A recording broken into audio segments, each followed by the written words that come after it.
حقدار کون؟ ڈائریکٹر صاحب نے نہ جانے کیا سوچ کر میرے ذمہ یہ کام لگایا کہ آفس کے لیے ایک ایماندار نوجوان کی ضرورت ہے اور تمہیں انٹرویو کر کے ایک نوجوان کی سلیکشن کرنی ہے۔ میں انکار کر کے ڈائریکٹر صاحب کی ناراضی مول نہیں لینا چاہتا تھا، لیکن اس معاشرے میں ایماندار نوجوانوں کی تعداد اونٹ کے منہ میں زیرے کے برابر ہے۔ بہرحال میں نے اخبار میں اشتہار دے دیا اور چند دن بعد ہی انٹرویو کے دن نوجوانوں کی ایک بڑی تعداد دفتر میں موجود تھی۔ پہلا شخص جو آفس میں داخل ہوا اور خوبصورت چہرے والا، لمبے قد، بڑی بڑی داڑھی والا نوجوان تھا۔ میں بغیر وقت ضائع کیے اس نوجوان سے مخاطب ہوا۔ جی آپ کی تعریف؟ جی میرا نام محمد عمر حیات ہے اور میں نے اردو میں ایم اے کیا ہوا ہے ہوں۔ میں نے زور سے ہنکارا بھرا تو مسٹر عمر حیات صاحب، اب تک آپ کتنی جگہ نوکریاں کر چکے ہیں؟ نو سر، یہ میری پہلی نوکری ہوگی۔ اگر انہوں نے بات ادھوری چھوڑ دی۔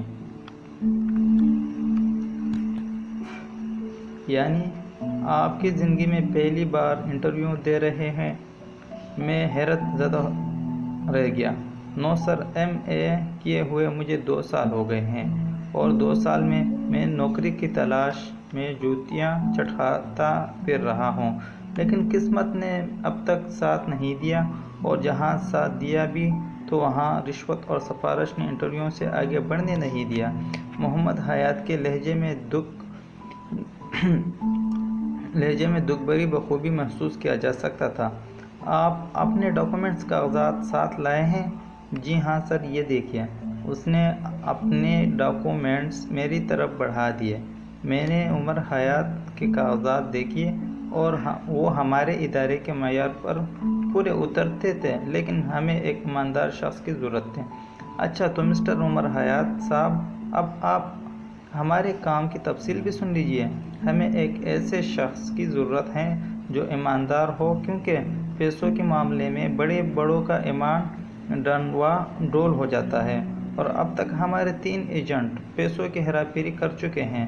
یہ سرکاری نہیں بلکہ ایک پرائیویٹ ادارہ ہے، اور پیسوں کی ہیرا پھیری کمپنی نے کبھی بھی ٹھنڈے پیٹوں پر برداشت نہیں کی۔ اس لیے آج وہ تینوں ایجنٹ جیل کے حوالے کر رہے ہیں۔ ہمارے لیے کسٹمرز، گاہک پرانا اعتماد پر اپنا اعتماد بحال کرانے کے لیے ضروری ہوتا ہے کہ ہمارے پاس ایماندار ایجنٹ ہو۔ کیا تم یہ ثابت کر سکتے ہو کہ تم ایک ایماندار شخص ہو؟ میں آپ کی توقعات پر انشاءاللہ پورا اتروں گا۔ اس کے لہجے میں بلا کا اعتماد تھا، لیکن اسی قسم کے اعتماد نے ہمیں 3 بار دھوکہ دیا تھا۔ ٹھیک ہے، تم جا سکتے ہو۔ میرے پاس بھی عارضی اور فرضی اعتماد کے علاوہ کوئی چارہ نہیں تھا۔ اس کے بعد باری باری مختلف نوجوان آتے گئے، لیکن سوائے محمد عمر حیات، عبدالحمید اور اسامہ فاروق کے اور کوئی مجھے متاثر نہ کر سکا۔ ادارے کو پہلے بھی 3 ایجنٹ دھوکہ دے کر نقصان پہنچا چکے تھے، اس لیے اب کسی بھی شخص کو بھرتی کرنے کے لیے ضروری تھا کہ اس کا امتحان لیا جائے۔ میں اسی شش و پنج میں تھا کہ ان تینوں میں سے کون ادارے کے لیے بہتر ثابت ہوگا۔ سر، نماز کا وقت ہو گیا ہے۔ چپڑاسی نے اگر اطلاع دی تو میں چونک اٹھا۔ آفس ساؤنڈ پروف ہونے کی وجہ سے اذان کی آواز سنائی نہیں دیتی تھی۔ مسجد کی طرف قدم بڑھایا۔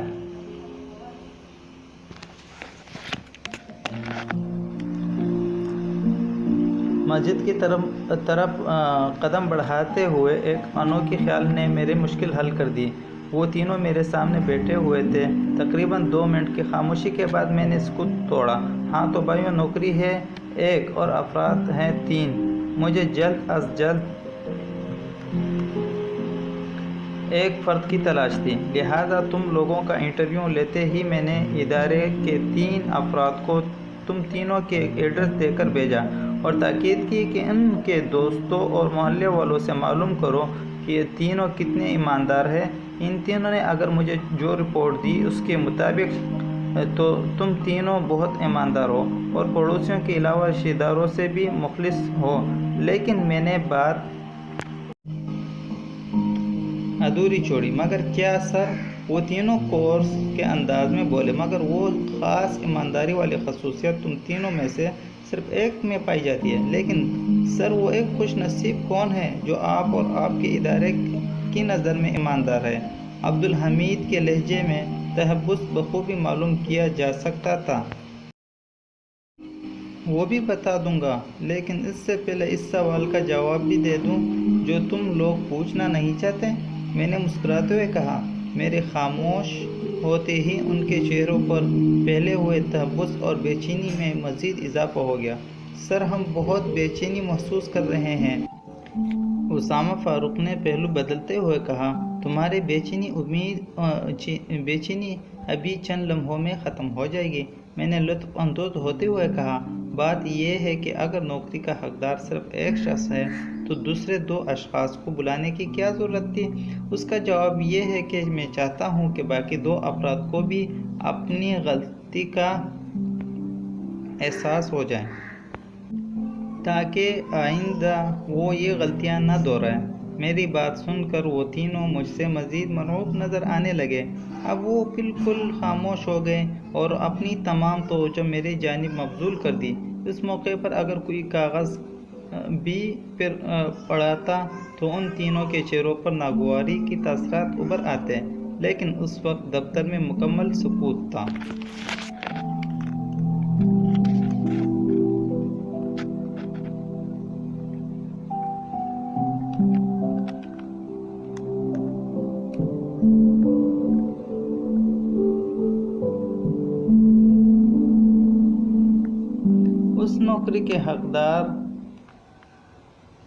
اس نوکری کے صحیح حقدار بات ادھوری چھوڑنا شاید میری عادت تھی، مگر اس وقت ان تینوں کے ہی دل دھڑک رہے تھے۔ مسٹر عمر حیات ہے، کیونکہ آپ دونوں کافی عرصے سے نماز کو ترک کیے بیٹھے ہیں، جبکہ مسٹر عمر حیات پنجگانہ نماز باجماعت ادا